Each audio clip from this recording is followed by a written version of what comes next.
guys, kakauwi lang natin galing work. Ang taas pa rin ng energy ko, di ba? Kasi sobrang nagki-crave ako ngayon sa may Bicol Express, kung alam niyo yun. Alam kong favorite niyo din yung Bicol Express, pero yung gagawin kong Bicol Express is kakaiba. Ewan ko kung kakaiba kasi first time kong gagawin to. Hindi siya baboy, kundi manok! Ito yung manok natin, guys. So, tinilad na natin yan na parang Bicol Express. Ayan. So, ano pa inaantay natin? Simulan na natin!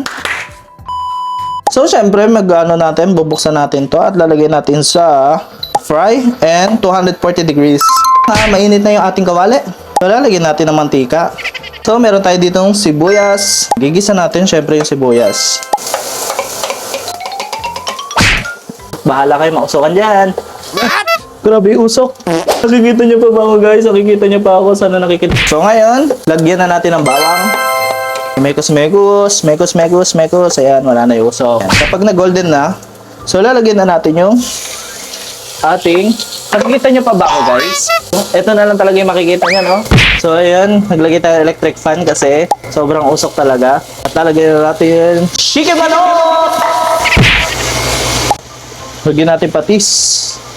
Basta sobrang boring ko, nagluluto na lang talaga ako ng kung ano maisipan ko talagang pagkain. Wala naman magagawa. Ayan, hanggang hapunan ko na talaga to para isang lutuan na lang. Hindi ko pa natitikman talaga kung ano yung lasa ng kapag Chicken Express. Bicol Chicken Express. Hindi natin alam kung ano yung lasa nun. Mag-iimbento muna tayo. Unti-unti na siyang nagiging golden brown. Patuyuin lang natin kasi since may tubig yung manok, para mas lumambot yung ating manok. Lagyan natin ng asin. Hindi ko alam kung ano yung nangyayari dito, kung anong timpla yung ginagawa ko sa ngayon. Coco Mama! After mag golden brown na to, lalagyan na natin ng ating gata. So, konti lang yan. Unang gata. Yan! Paglalatikin natin siya dito sa ating Coco Mama. Lagyan natin paminta. Tayo natin patuyuin yung ting gata. First gata natin. Susunod, ilalagay na natin lahat to. Siyempre, di mawawala yung ating bagong. Okay, lasa nito. Tikman natin.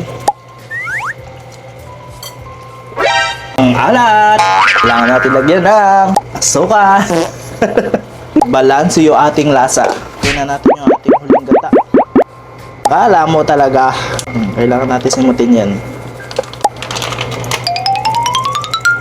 Once na kumuluto, yan, pwede na natin ilagay yung ating sili.